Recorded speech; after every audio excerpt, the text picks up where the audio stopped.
Hi hello नमस्कार. आजच्या व्हिडिओमध्ये मी रेश्मा तुमचं खूप खूप मनापासून स्वागत करते. तर आजच्या व्हिडिओमध्ये मी तुम्हाला मटणाचं कालवण करून दाखवणार आहे.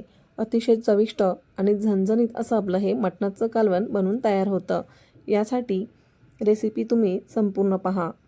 पण त्याआधी रेशूज रेसिपी चॅनलवरती जर तुम्ही नवीन आला असाल तर सबस्क्राईब करा आणि बेल आयकॉनवरती क्लिक करा, म्हणजे मी व्हिडिओ टाकल्यानंतर त्याची नोटिफिकेशन सगळ्यात आधी तुमच्याजवळ येईल.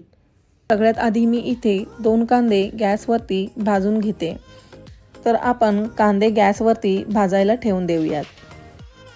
कांदा छान भाजून होईपर्यंत आपण छान कांदा मटणाला फोडणी देण्यासाठी मध्यम आकाराचा कांदा बारीक चिरून घेऊयात. आता आपण कांदा जो भाजायला ठेवून दिलाय गॅसवरती, त्याने आपल्या म्हणजे मटणाला गावची असं म्हणजे पहिली म्हणजे गावच्या ठिकाणी कसं चुलीमध्ये कांदे असे डायरेक्ट टाकतात आणि भाजून घेतात. तर त्या आपल्याकडे आता चूल नाही आहे, तर आपण आता गॅसवरती अशा प्रकारे भाजून घ्यायचं आहे. कांदा बारीक चिरून झाल्यानंतर आपण आता दुसरीकडे गॅसवरती एक टोप ठेवून त्यामध्ये तेल घालून घेऊयात. आता गॅसवरती आपण कांदे भाजल्यामुळे चुलीवरती आपण जसं चुलीमध्ये कांदे भाजून घेतो ना, त्या प्रकारे आपल्याला फ्लेवर आला पाहिजे म्हणून आपण गॅसवरती कांदा भाजून घेतोय. या रेसिपीमध्ये मी 1 किलो मटण असं घेतलेलं आहे. तर सगळ्यात आधी मी चरबीचा भाग असा वेगळा केलेला आहे, म्हणजे चरबी आपण जे असते ना ती वेगळी करून घ्यायची आहे आणि नंतर आपल्याला तेलात सोडायची आहे. असं केल्याने चरबी तेलामध्ये वितळून जाते आणि खाताना आपल्या तोंडामध्ये पण फिरत नाही आणि छान शिजली जाते. तर बघा, छान अशी चरबी वरती येऊ लागली आहे, म्हणजे ही चरबी छान आपली तळून झालेली आहे.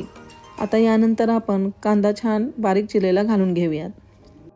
मी इथे मध्यम आचेवर 3 ते 4 मिनटं चरबी छान तळून घेतलेली आहे. आता कांदा तेलात सोडल्यानंतर गॅस बारीक करून घ्यायचा आहे आणि नंतर यामध्ये कांदा भाजत आल्यावरती हळद घालून घेऊयात. तर इथे मी 3.5 टेबलस्पून मी हळद घालून घेतली आहे. खरं तर मटणाला हळद आणि मीठ चोळून छान असं लावून घेतात आणि 5-10 मिनटं असं ठेवून देतात आणि नंतर मटणाला फोडणी देतात. तर मी असं काही न करता डायरेक्टच मी अशा प्रकारे फोडणी देते.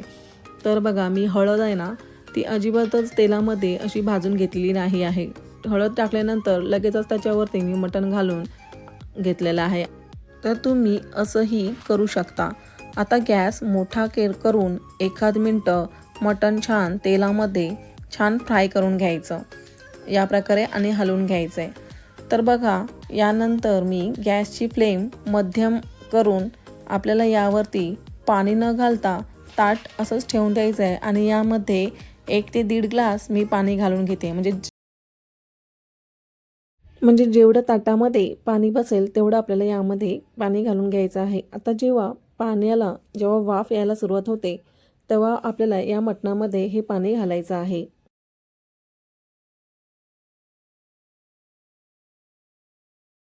वाफ यायला लागली आहे.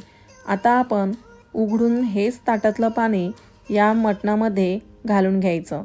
तर बघा, मटणाला छान पाणी सुटलेलं आहे. आता पुन्हा ताटात पाणी ठेवून मीडियम टू लो गॅसवरती छान मटण शिजून घेऊयात.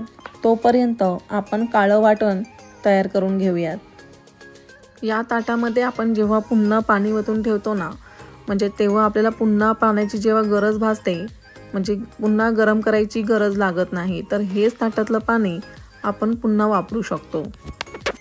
तर आता वाटण बनवण्यासाठी आपले कांदे भाजून झालेले आहेत की नाही ते चेक करूयात. तर बघा, कांदे छान भाजलेले आहेत. आता आता म्हणजे मी खोबरं वगैरे किसत नाही, डायरेक्ट असं कट करून घेते आणि मिक्सरला डायरेक्ट असं वाटून घेते. तर गावरान पद्धतीमध्ये मोस्ट ऑफ म्हणजे ओलं खोबरं न वापरता सुकं खोबरंच वापरलं जातं. तर बघा, खोबरं छान असं बारीक वाटून झालेलं आहे. यानंतर आपण खोबरंही भाजून घेऊयात. तर सगळ्यात आधी मी इथे गॅसवरती एक पॅन ठेवून दिलेला आहे आणि त्यामध्ये तीळ घालून घेते आणि खसखस घालून घेते. तर मी वापरलेलं जेवढं प्रमाण आहे ते मी डिस्क्रिप्शनमध्ये ॲड केलेलं आहे. आणि जिरं. आता जिरं, खसखस, तीळ छान आपल्याला थोडा वेळ भाजून घ्यायचं आहे. खसखस आणि तीळ, जिरं छान भाजत आल्यानंतर आपण यामध्ये किसलेलं सुकं खोबरं घालून घेऊयात. आता छान खोबरं आपल्याला यामध्ये भाजून घ्यायचं आहे. तर बघा यामध्ये मी दालचिनी पण घालून घेतली आहे आणि 10 ते 12 मी काळी मिरी पण घालून घेतलेल्या आहेत. तो व्हिडिओ माझ्याकडून स्किप झालेला आहे. तर यानंतर आता आपण वाटण वाटून घेऊयात. मी इथं कोथिंबीरच्या दांड्या, 10 ते 12 कढीपत्ता, 7 ते 8 लसणाच्या पाकळ्या, 2 इंच आलं, भाजून घेतलेला कांदा छान आधी वाटून घेतला आहे आणि नंतर आपण जो भाजलेला मसाला होता खोबऱ्याचा तो यामध्ये ॲड करून छान पुन्हा एकदा मिक्सरला फिरवून घेते. तर बघा वाटण आपलं छान बारीक वाटून झालेलं आहे. आता आपण मटण शिजलेलं आहे की नाही ते बघूयात. तर हे बघा अगदी हे मटण बघता क्षणीच समजत आहे की मटण छान शिजलेलं आहे. आणि मटण शिजलेली दुसरी पद्धत म्हणजे बघायची म्हणजे अगदीच बोटाने आपल्याला मटण जर तुटला असं झालं तर समजायचं की मटण शिजलेलं आहे. तर इथे आता आपलं हे वाटण वाटून तयार झालेलं आहे. आता गॅसवरती मी इथे एक मोठा टोप ठेवून दिला आहे. टोपामध्ये 3 चमचे आपल्याला ऑइल घालून घ्यायचं आहे आणि लगेचच यामध्ये कांदा लसूण मसाला जी घरचा मसाला असतो तो यामध्ये घालून घ्यायचा आहे. सोबतच इथे मी काश्मीरी पावडर पण 1 टीस्पून घालून घेतली आहे. आता हा मसाला थोडासा काही वेळ परतवून घ्यायचा आणि नंतर यामध्ये आपण वाटलेलं जे वाटण आहे ते यामध्ये घालून घेऊया. पावडर मसाले आपण ज्यावेळेस तेलामध्ये टाकतो त्यावेळेस तेल जास्त गरम नसावं, नाहीतर आपले मसाले करपू शकतात. आता आम्ही हा मसाला 3 ते 4 मिनटं छान फ्राय करून घेतलेला आहे. आता यानंतर मी आपलं आपण जे स्टॉक बनवलेलं होतं ते आपण त्याचं वरचं जे तेल असतं ते आपण यामध्ये 2 मी इथे पळ्या घालून घेतलं आहे. असं केल्यामुळे या मटणाच्या कालवणाला अजूनच खूप छान चव येते. या वाटण्याला छान असं तेल सुटेपर्यंत आपल्याला फ्राय करून घ्यायचं आहे. यानंतर इथे मी मटण मसाला घालून घेते आणि सोबतच मी यामध्ये गरम मसाला पण ॲड करून घेणार आहे. गरम मसाला घातल्यानंतर याला मी पुन्हा 1 मिनिटं छान व्यवस्थित मसाला परतवून घेणार आहे. तर बघा 1 मिनिटं झाल्यानंतर आपल्या या वाटणाला छान असं तेल सुटू लागलं आहे. तेल सुटायला लागलं की म्हणजे समजायचं की आपला हा मसाला छान फ्राय झालेला आहे. तुम्ही पाहू शकता साईडला आपल्या छान असं तेल सुटलेलं आहे. आता आपल्याला यामध्ये जे शिजवून घेतलेलं आपण मटण आहे ते यामध्ये घालायचं आहे. सोबतच जे मटणाबरोबरचं आपण जे स्टॉक बनवलं होतं पाणी ते पण आपल्याला यामध्ये घालून घ्यायचं आहे. तर ही रेसिपी नक्की ट्राय करा आणि कमेंट सेक्शनमध्ये तुमचा फीडबॅक मला नक्की कळवा. मी यामध्ये स्टॉक आणि मटण सर्व यामध्ये घालून घेतलं आहे.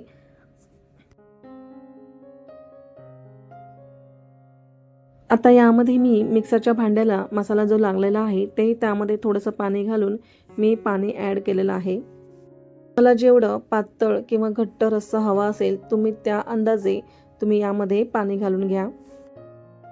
तर बघा मटणाला छान अशी उकळी येऊ लागली आहे. आता या मटणाला मी अजून 10 मिनिटं बारीक गॅसवरती उकळून घेणार आहे.